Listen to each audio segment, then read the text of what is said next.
Hello, I'm Lizzy. And I'm Izzy, and we need help. Each week we stumble through a new book, method, or concept that brings us one step closer to being our best self. Yes, we make fun of ourselves. And others. But mostly just ourselves. So here's to not taking self-help quite so seriously. Welcome to We Need Help. I'm Lizzy. And I'm Izzy. And this week we need help with UTIs. Yay! This is a fun subject. Oh, it is so fun. It's not fun to have one, but it's fun to talk about it. And I think what is the most fun is that we're actually going to donate 20% of our profits from our merchandise from this episode will go towards Magee Womens Research Institute and Foundation. So can you tell us a little bit about that and what it is? Sure. It is a foundation that was founded by Irma Gortzen to study women's health and reproductive biology. Today, it's the largest institute dedicated solely to advancing women's health. Oh, so amazing. Yeah, you can go to We Need Help, the podcast, and buy the hat associated with this, and we'll have it on there. And we'll give 20% of the profit to this institute. And I think this is a very, very important subject. If you've suffered with UTIs, you know that they are debilitating. And if you have ever suffered, or if you have reoccurring, please listen to this episode, because I have dedicated a lot of time and effort to figuring this out, because I don't think our society really does. And there's not a clear-cut way to really figure your body out, because it's not focused on. We don't even talk about it in health. Yeah, it's so interesting because I remember I got my first UTI was when I was a little kid. I got one when I was little because I think I was washing my dad's car and it was freezing cold, the water. I was in a bathing suit and just different factors. And I got a UTI. It was so bad. And I remember I was bleeding. It was so bad. So I went to the doctor and they're just oh, she got her period. And I went with this UTI as a kid. I mean, it was traumatizing for a week before they finally figured it out. And they just threw antibiotics at it, and that was it, And now knowing what we know, it's way different, far different. There are a couple different types of UTIs. The infection of the urethra, which is urethritis. And then that's the burning, stinging, urgency, often caused by bacteria and sometimes irritation, or STIs, sexually transmitted diseases, people. And then there's cytitis, infection of the bladder, and that's the most common UTI. Yeah. And it's got urgency, frequency, pelvic pressure, cloudy urine. That's probably what you had. It can be as bad as burning. There's also upper UTIs that are kidney infections. There's complicated UTIs. I know that my uncle Bob just died from a complicated UTI, believe it or not. Yes, he did. And I think that we really need to talk about these, because in older people, they can really show signs of dementia and they go unnoticed and unchecked. Yeah. And people they can become so sick with them that they actually can die. Oh my gosh, that's awful. Yeah, my friend's mom has dementia and they have to go and check her every couple weeks because she doesn't know to say when she has to go to the bathroom. So she'll just hold it forever and then, yeah. And they don't present with urgency for older people. And that's what we also have to understand. But there are so many different kinds of UTIs that we don't talk about. There are ones that are caused by yeast, and I didn't know that until recently. Well, let's talk why this subject and why now? Why is it an important subject for you or anybody? Well, I've always been prone to them. I have it's just been a nuisance in my life. So I really have gone down the dark hole of boom boom of yeast infections. Those UTI jokes. Yep. And so I want to just discuss. We can go into like the bacteria, we can go into the yeast, we can do that, but why? Let's really just talk about vaginal health and how to control these things and what we're in control of. Mm-hmm. Because it's really just, it's simple changes. You don't have to make huge changes. So I want to talk about general habits first. Okay. You know, UTIs, drinking plenty of water, wiping from front to back, avoid tight, unbreathable underwear that are made from plastics. You know, you need to wear cotton on your vagina. Avoiding like staying in a wet swimsuit or gym clothes. If you've got those Lululemon spandex pants on, get them off. Don't let your vagina just sit in there and cook. I mean, come on. You know, people don't know this. People don't know it. It's not talked about. We don't talk about this stuff.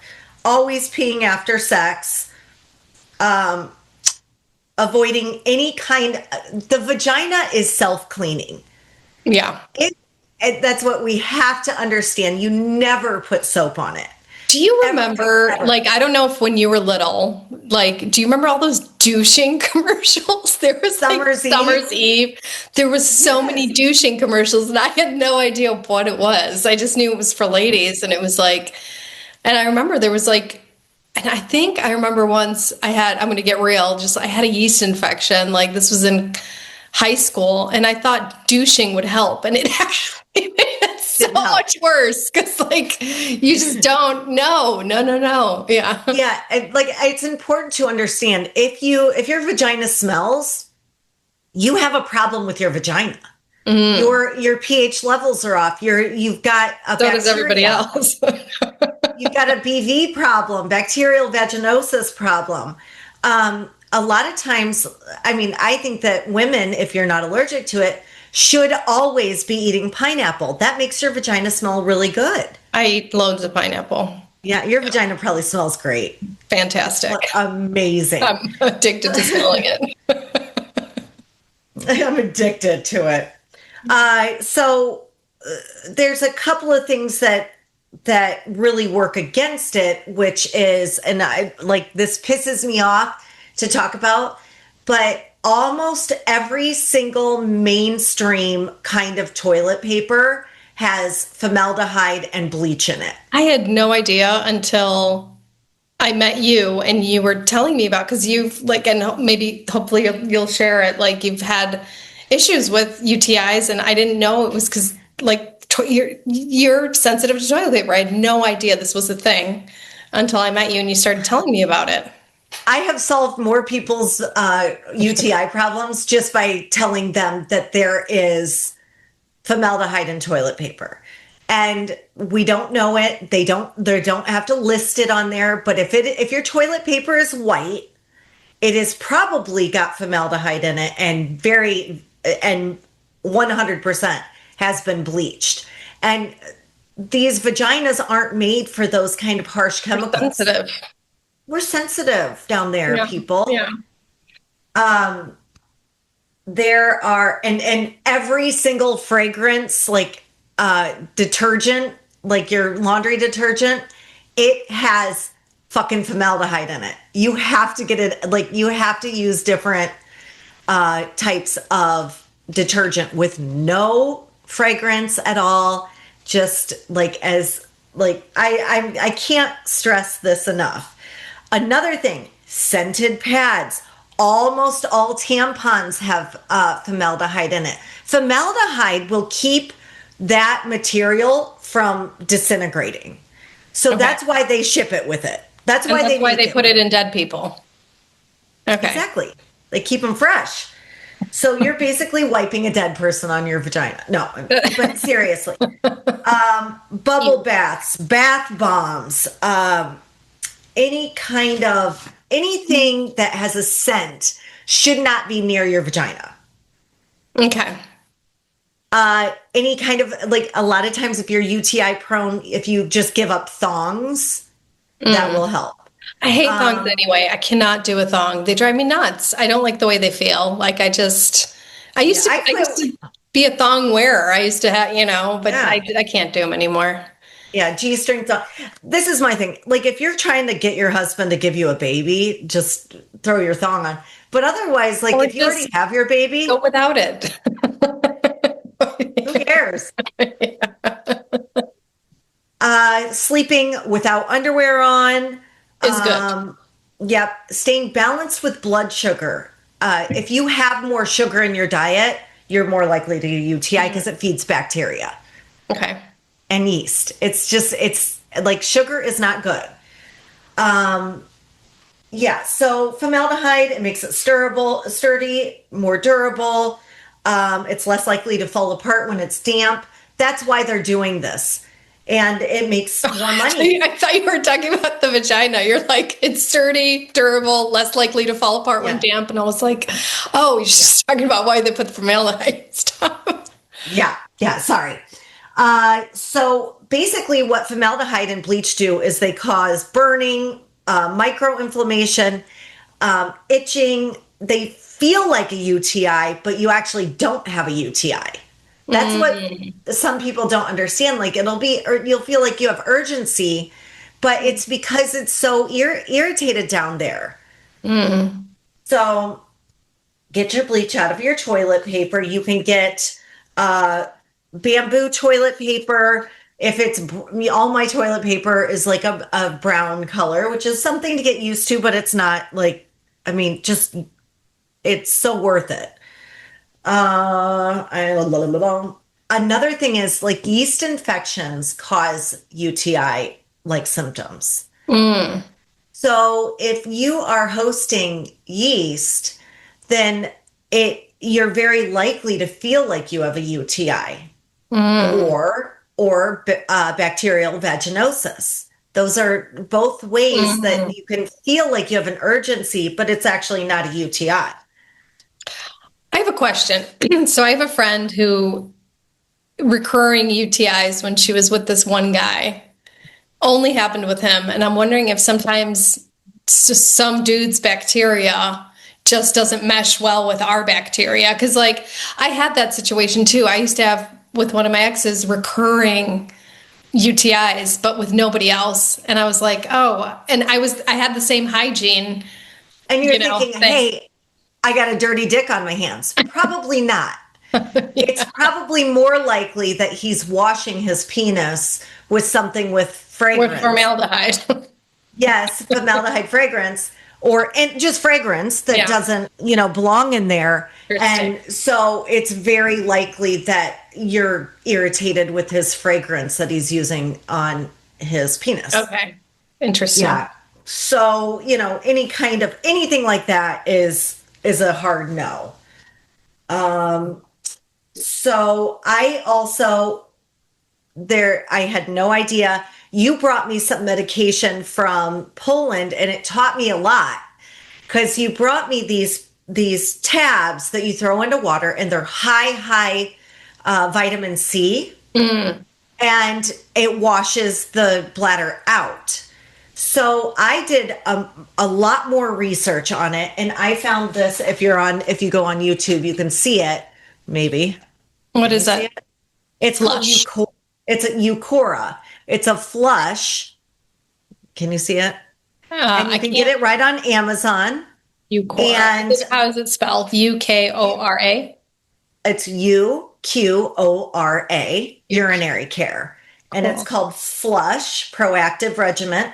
If you drink it every time you have sex, I drink it almost every single day. Not that I'm getting like, I drink it 8 times a day. We're all like, you go. I wish I did. Every time I have sex. Every time I have sex, I'm just drinking it constantly. No, but if I drink a lot of coffee throughout the day, or if I know that I had to use somebody's fugazi ass toilet paper, I'll drink one. You It's bring just your a own powder. toilet paper? Like, I do. Yeah. yeah. Yeah. And a lot of my friends keep my toilet paper at their house. Nice. I don't even use Toilet dry paper? toilet paper anymore. I use these really nice. I bought them here. They're like with probiotics. They're like nice wipes that they have at the. You can get them at the pharmacy here in Poland, and like it's just really nice. Those would send me, I'm sure, into a UTI. Oh, you think so? Yeah. Yeah. Like that scares me. Okay. I Anything wonder like that. also if like mental stuff can cause UTIs. They are caused by stress because your immune system goes down. Like if your immune system is down, that's why that high volume vitamin C was so good. Yeah. But this Eucora has high volume vitamin C, and it's also got D-mannose. D-mannose is a huge supplement for people who are likely to get UTIs. So that is a big What is deal. D-mannose? What does it do? I've heard of it, but I don't know what it does. It kind of lubricates the bladder from having bacteria stick to it. Okay. Yeah. So it's a great, that Eucora is wonderful, and you can get it right on Amazon. I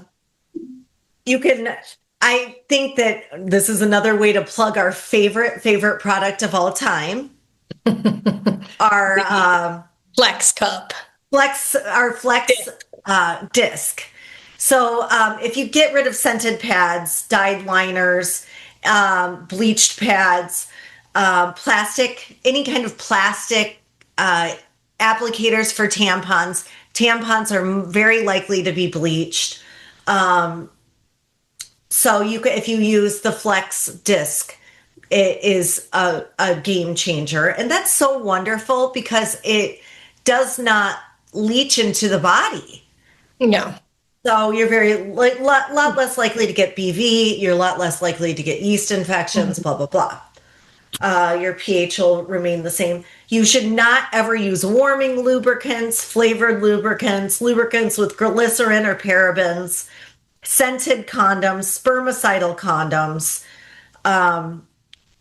Honestly, like you just shouldn't. My favorite lubricant is coconut oil. Oh, yeah, love it. Oh, love it so much.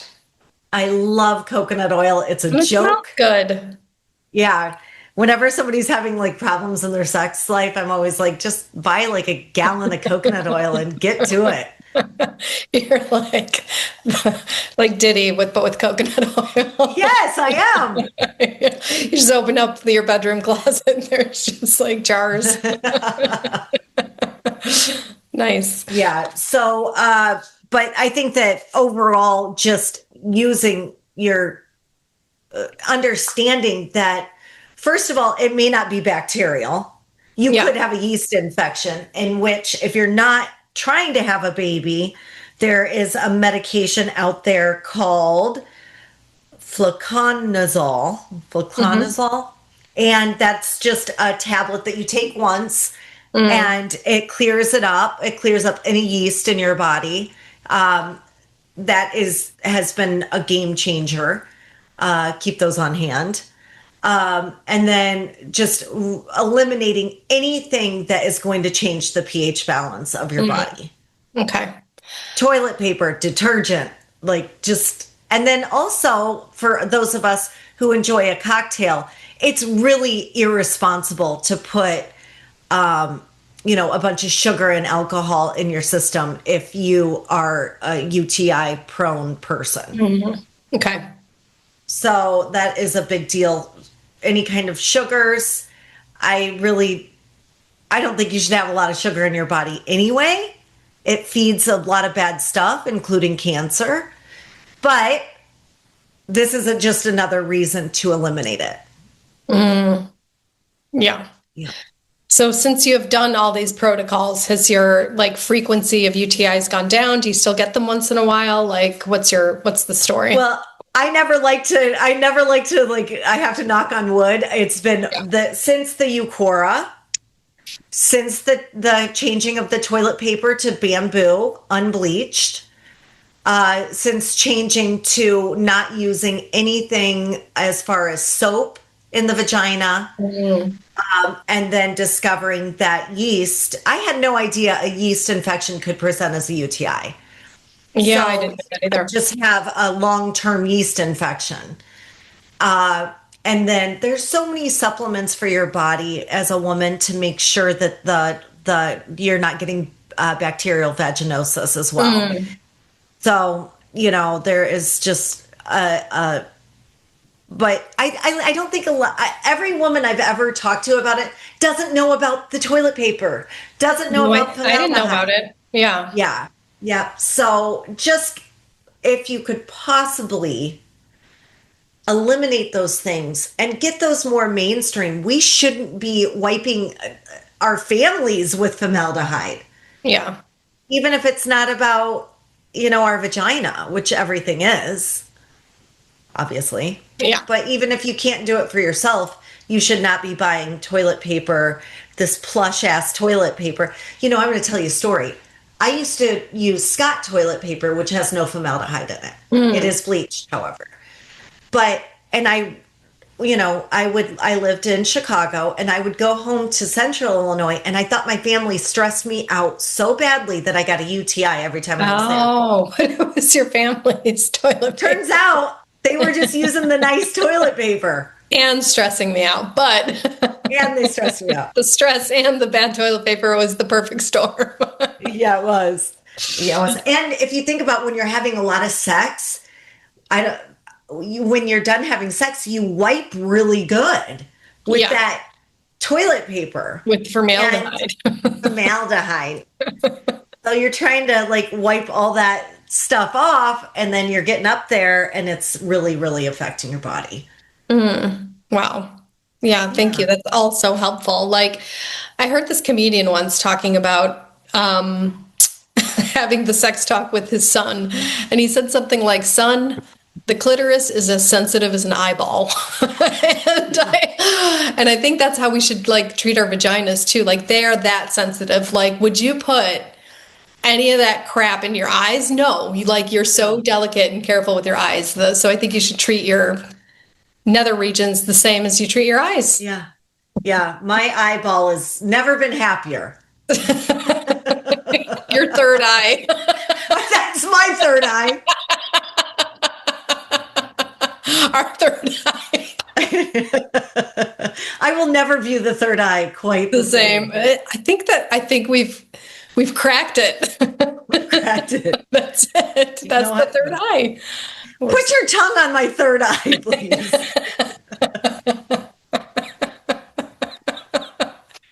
Lick my third eye. You know what I'm saying? Anyway, yeah, that's helpful. That's helpful. Well, here's to vaginal health. Here's to vaginal health. Once again, will you remind us where to go donate our money to? Yeah, so we're going to donate all our money, all of it, to the Magee Womens Research Institute and Foundation. So you can go to mageewomens.org. It's MAGEE womens.org. And you can donate directly, or you can buy our really cool merchandise associated with this episode, and we'll donate 20% of the profits for you. So you don't even have to Yeah. go on. You'll have more time to focus on your third eye. Yeah. All right. Well, we'll see you next Tuesday. See you next Tuesday. Take care of your see you next Tuesday. Take care of your see you next Tuesday. Thank you so much for joining us this week on We Need Help, the podcast. Make sure to subscribe, again, our YouTube channel, our Instagram, follow us wherever you can. It really, really helps us out and ensures that you won't miss any future episodes. So, thanks to you, we can keep going. We'll see you next Tuesday. See you next Tuesday. Love you. Bye. Bye.